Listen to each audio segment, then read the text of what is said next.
What is going on, guys? It's Chris here, and today we are going to take a look at the Dragonknight skill line. Now, we may have touched over this in past videos, but I never really went in depth into it.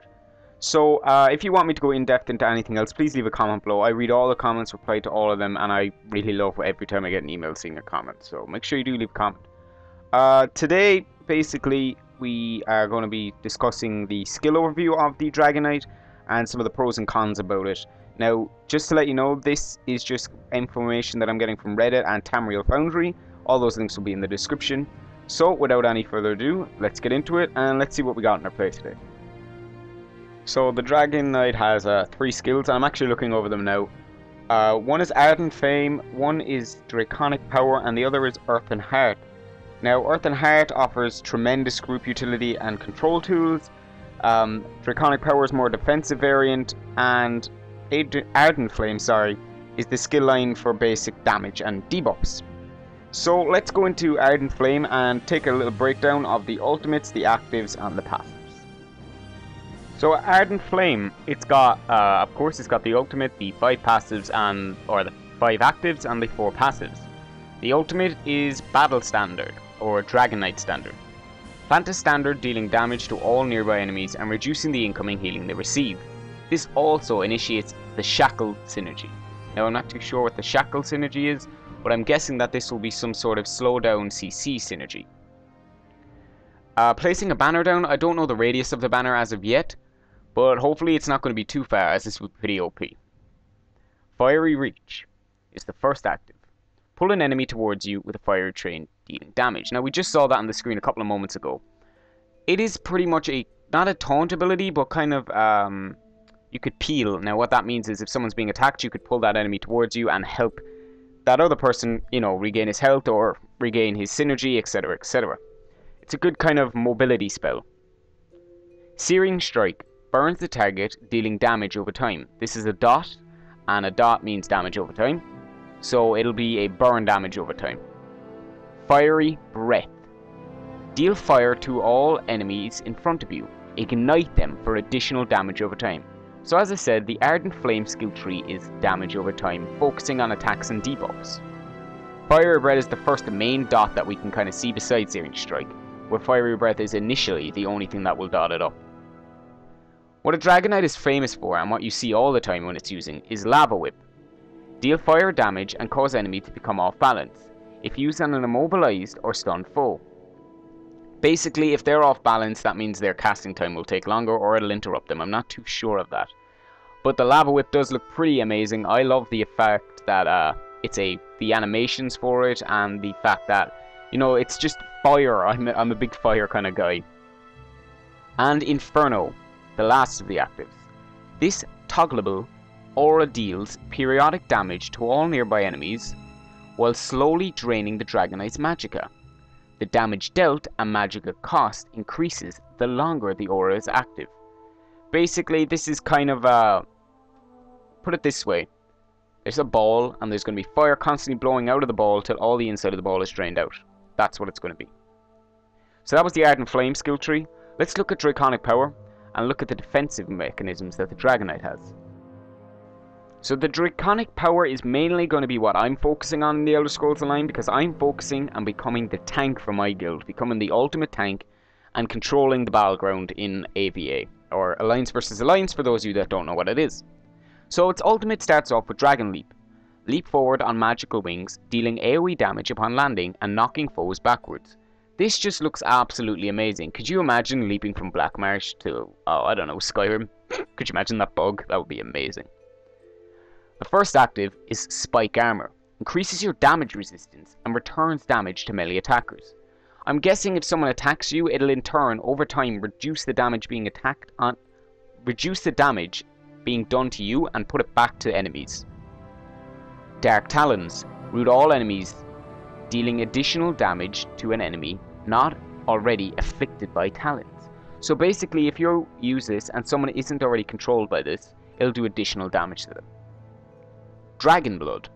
Immediately heals the player and applies a medium duration heal over time. This is an active, and meaning that you'll have to activate it, and basically it's your first heal as a Dragonknight that we are seeing so far looking through the skills. It's pretty amazing. Hopefully that we could buff this up. Maybe it doesn't just heal over time, because that would be, this looks very OP. And it does say applies a medium duration heal. At least it's not a high duration heal. I would prefer a small duration heal, because that way then we wouldn't be too OP. Looking at it already, we're pretty OP. Reflective scales. Reflects incoming projectiles for a short period of time. This is perfect.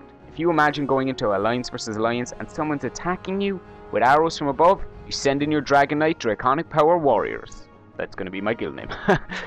And you just own it up. Then we've got Inhale. Absorbs health from every nearby enemy, then returns damage to afflicted foes depending on the total amount of health absorbed. So put it this way, you have 4 goblins around you, you drain 50% of all their health. That's a lot of damage going back out. First up on the passives, we have Iron Skin. Increases the amount of damage you are able to block. Thank you God, we get a block passive.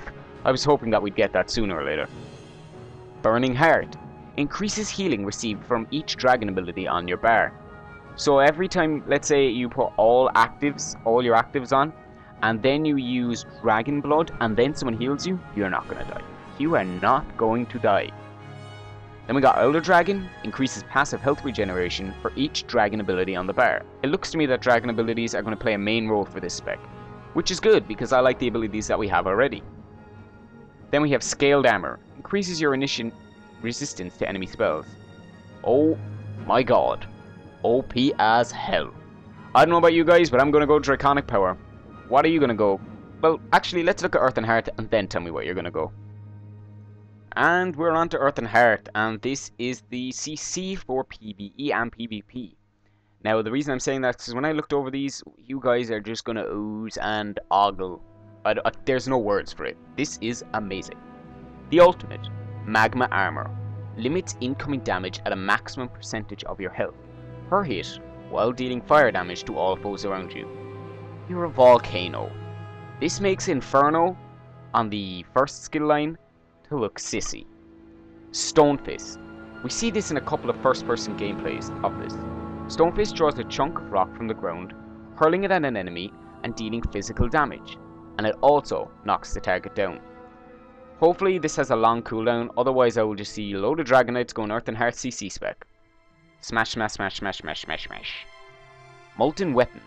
An AoE buff which increases the power of nearby allies, with double benefit applied to the Dragonknight. So your AoE spells will do a lot more to your class and your enemies, and your teammates' class. An enemy buff, God. And the second last active, Petrify. Applies a long duration stun to the target. The petrified enemy can take some damage while stunned, but sufficient damage will permanently end the stun. So if you do a certain amount of damage, it will end the stun. Ash Cloud, the last active. Summon a swirling ash storm, snaring afflicted foes, which increase the chance to miss. Initiates an Ash Cloud synergy?